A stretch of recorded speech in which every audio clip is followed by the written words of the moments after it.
So I was recently watching television with my 6-year-old daughter, and it got to the stage where I realised she was no longer even in the room, and I reckon I'd been sat there for a good 25-30 minutes all on my own watching Nick Jr. And one of the greatest philosophers of our time was on the screen, Grampy Rabbit. Some of you may have heard of him before.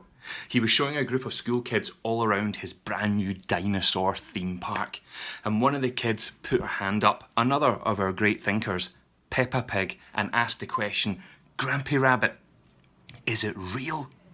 To which he replied with an absolute lightning bolt moment of learning. He said, "Peppa, it's better than real. It's pretend."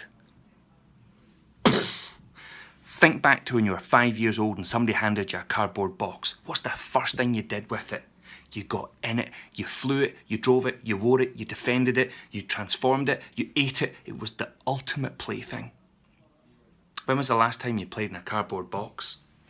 Exactly. Do it now. I dare you.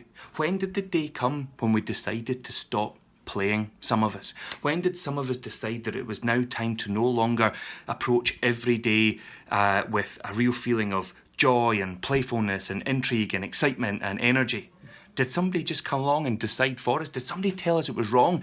Did somebody tell you it was childish? What's childish about play? I'll tell you, nothing. But of course, some people might think, well, hang on a minute, surely play is just essential for children's development. Eh? What do you mean by that?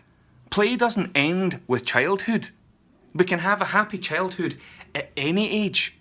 We've all heard the well-known phrase that children learn best through play.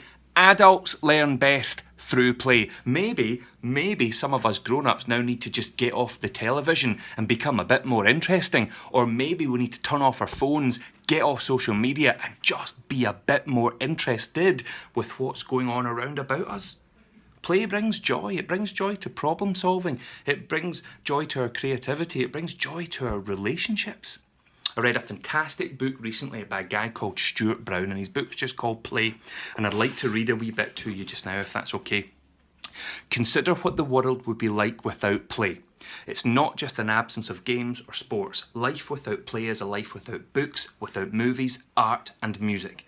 Jokes, dramatic stories. Imagine a world without flirting, no daydreaming, no comedy, no irony. Such a world would be a pretty grim place to live.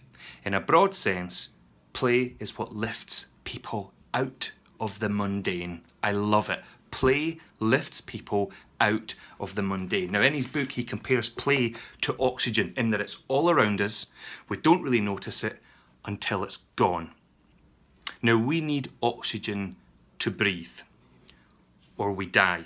Would it be crazy to think that actually we need play in order to live, or that without it, in certain ways, we die? Think about it. Play shapes the brain. It opens the imagination. It invigorates the soul. So maybe play can save lives, but certainly at the very least, it enhances them. So with that in mind, get off your phones, get outside, it's playtime, game on.